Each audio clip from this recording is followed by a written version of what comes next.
Brandon Gill exposed Ilhan Omar like never before. Check it out. Just a few days ago, a member of Congress of this body, Ilhan Omar, said Charlie Kirk was Dr. Frankenstein and his monster shot him through the neck. In a recent House hearing, the congressman highlighted the left's shocking reaction to Charlie Kirk's assassination. And we've compiled some of Ilhan's comments so more people can finally see just how wonderful she really is. You know, there are a lot of people who are out there talking about him just wanting to have a civil debate. Complete rewriting of history. And so, you know, these people are full of shit, and it's important for us to call them out. That's why today we're covering it all, because we're not here to follow parties blindly. We're here for common sense. So, if you're an independent thinker, hit the subscribe button and let's jump right into it. I think we can all agree that political violence is wrong, it's evil, regardless of which side it comes from, and that we can all adamantly and vehemently reject it, or we certainly should. But one of the things that we've noticed recently is that affinity and tolerance for political violence is not equally distributed on both sides of the aisle. In fact, right now, social media is filled with leftists who are cheering on the murder of an iconic conservative political figure, Charlie Kirk. And it's not just random people on Twitter doing this now. There's a YouGov poll released just a few days ago, which stated that 25% of those who identify as very liberal believe that political violence can sometimes be justified. That's far too many, is it not? It is. One is far too many. One is far too many. That's right. Only 3% of very conservatives said the same thing, and we can agree that 3% is far too many. But there's an astounding difference between 25% on the left accepting and tolerating political violence and 3% on the right. Now, to add more depth to Brandon's numbers, we're going to take a look at older surveys, specifically the one conducted by the Public Religion Research Institute and the Brookings Institute. In 2021, they asked, quote, if respondents agreed that because things have gotten so far off track, true American patriots may have to resort to violence in order to save our country. Back then, only 15% of Americans agreed. Fast forward to 2023, and that number jumped to 23%. That's a troubling trend, because with each passing year, more people are starting to believe violence is an acceptable response to political disagreement. So you might be wondering, what's the root cause behind these numbers? I'll let Gill do the explanation.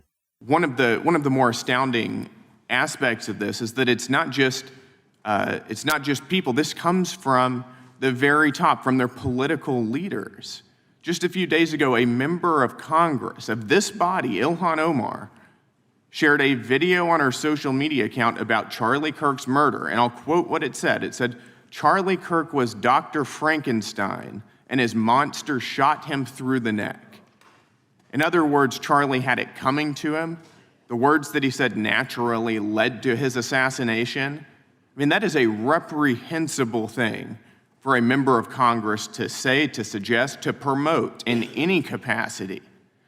And there are people across this country who are losing their jobs for far less than this. And that, by the way, is a just response to acceptance and tolerance of political violence. Exactly. Now, this isn't to say Ilhan is the reason behind every problem in our society. But since her comments were the most absurd after Charlie's assassination, using her as a case study gives us a better understanding of what's wrong with our political discourse. For instance, when Elon was leading Doge to make our government more efficient, she used to join protests against him. At one of those events, she specifically said, quote, Elon Musk, who grew up in apartheid, is not interested in our constitutional republic. First, that implies the man is a racist. Second, it paints him as a corrupt oligarch who is in it to line his pockets.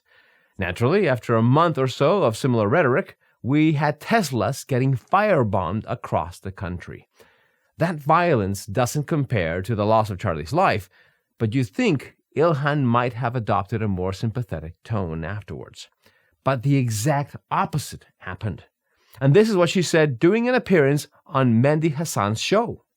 what I do know for sure is that, Charlie was someone who once said, guns save lives, after a school shooting. Charlie was someone who was willing to debate and downplay the death of George Floyd in the hands of Minneapolis police. I think he called him a scumbag. Right, have no regard. And I think, there are a lot of people who are out there talking about him just wanting to have a civil debate.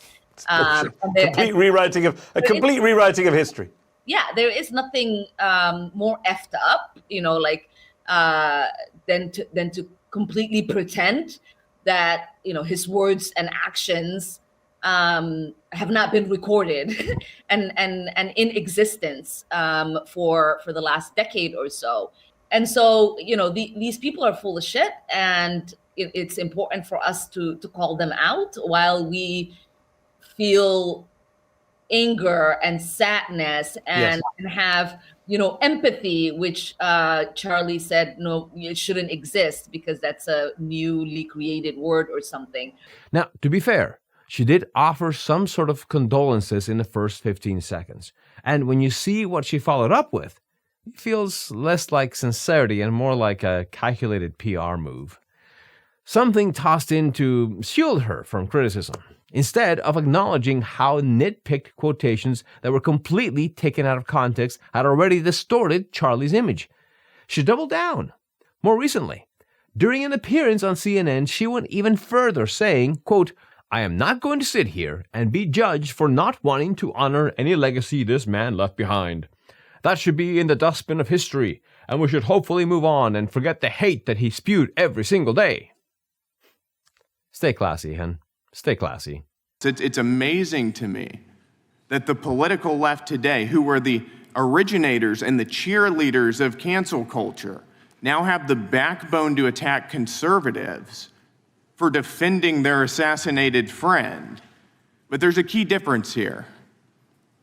Democrats want to silence conservatives for speaking obvious, self-evident ontological truths. Republicans, by contrast, are recognizing that a constitutional republic depends on the free and open exchange of ideas that we can debate without violence, and that assassinating a political rival is evil, it's wrong, and it should not be glorified or promoted or justified in any way, including in the way that Congresswoman Ilhan Omar did. So that's what it all boils down to. Showing basic human decency shouldn't be tied to which political camp someone belongs to. When tragedy strikes, sympathy and respect should come first, not ideology. But instead, we've got figures like Ilhan who seem far more interested in pushing divisive rhetoric than showing any genuine compassion. And that only deepens the divide. It's a dangerous cycle, one that we can't afford to normalize.